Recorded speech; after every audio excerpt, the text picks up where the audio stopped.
Maayong bungkag, this is your proud Bistak boy, Chito. Chito Miranda, andito rin si Kiko, si Francis Magalona, andito rin si Glock 9, wala siyang apelido. Magbabagsakan dito in 5, 4, 3, 2.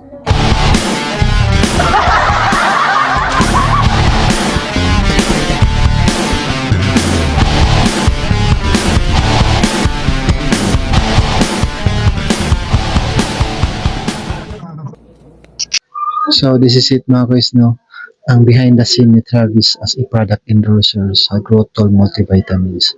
So sa rato ng utana diha, no? So nahibulong anong nahimo siya og Growthol product endorser mga guys. So last June 2025, after mag-practice og basketball ni Travis, naining approach ako ana tao. So shout out kay Sir Codera, no? So salamat kayo sir. So siya ang ni-approach ako. Anya nang utana about kay Travis, pilay height, pilay edad, kay taas gid siya compare siya ang mga teammates og unsay vitamins ni Travis. So niingon ra ko nga Growthol ra man na sir. So wadam ha, si Sir Codera di ay is distributor sa Growthol sa Tagum City. So mao to, gi-interview po niya si Travis ug nangutana sa mua kung pwede ba daw mahimong product endorser si Travis sa Growthol. So kami as a parents, di ba? Kinsa may dili sugot ay sugot kaayo di ba? Endorser no na model, di ba? So pero tinuod bang yun nga nag-take mo si Travis since bata pa si Travis, mga 2 years old, nag-take na siya syrup to iya. So karon is capsule na. So ang sample na lang mga so na sila ay sample diri nga mga product o na Growthol Mega, nya Growthol Syrup mga guys. Pero dili na mo ha, kasi mga ingon mo so na nagpalit padulong ni sa parmasya siguro deliver. So mo na ni mga guys na among first scene kunuhay. So diri nag-briefing pa mi diri unsay among buhaton. Kay first time pud biya namo ang ani no. Interview kunuhay no nya. Kamera siya biya tan biya tabaga og face unsa kon no. Bitaw so briefing nya picture unsay buhaton mga guys.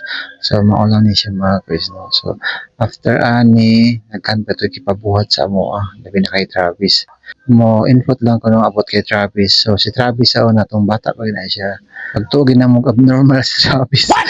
Bitaw kay late kay tawag na nang delete iyang ano ba speech. So mga 3 years old, 4 years old di pa kay na siya kasulti, no? Nya very active kayo, hyper ba pagtugi na mo na siya ADHD nga syndrome tawagan na. Oh, kay kulit niya dili mahimutang ba. Nya buyag-buyag pud ni siya in terms of pagkaon kay wala jud ni siya ipili. So dili mo maglisod kung mo adto mo itulyokan na si Travis ang dala kay dili niya atrasan tanan pagkaon dito Sa bibi pa man gud ni siya gianad na mo ni siya og kanang mga gulay-gulay ba. So mo to naanad na siya, nalamian na siya og gulay hantod karon bisan unsa nga pagkaon nagihatag sa iya lami gid na para sa iya ha. Ikaw na lang mo reklamo kay usahay dili nakabindan og sudan. Kanya in terms po sa academic no sa school, since elementary si Travis, honor student na gini siya hantod karon na grade 8 na siya. Si Kuhay sa akong panahon sa una no kay makasakara kog stage ka na magdula mi nasugoon mi sa mga isla nga pahinloon sa stage kay na program nga buhaton. Kanya in terms of tulog mga guys no, na buyag hindi pa tulogon si Travis mga guys. Musugot ra ni kalasot sa mata sa buntag. Ana siya matulog mga guys. So muna ni ang last part no katong basketball part na mga guys. So sa una di siya gusto basketball. So ako lagi siyang gipokus-pokus kay sayang ang height na wala ko na 13 years old.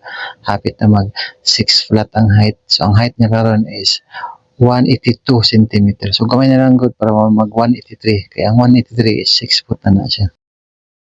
Ug mao na sila ang camera crew, aputan kayo og mga biriyon. Salamat kayo. Og kay Sir Goles sa GGC Company, salamat kayo sir. So muna ni ang best part mga guys, ang chibugan part. So mo lang to mga guys akong video behind the scene ni Travis mga guys no. So kamo mga parents diha sa gusto mo tangkad mo taas yung anak, so take na mo og Growthol na syrup ug na mega capsule. So mo lang to mga guys, God bless us all. Alright. Alam mo yung bata pa lang, parang alam mo na agad na may pangarap na to? Ngayon, araw-araw siyang nagpa-practice. Minsan pagod, minsan sablay, pero push pa rin. Siyempre, bilang magulang, di ko pwedeng sabihin good luck lang. Kailangan may support din yung katawan niya. Strong bones, steady energy, and daily nutrients. Kita mo talaga kapag may difference na. Big dreams need strong bodies. Grow tall. Pangarap niya, support ko.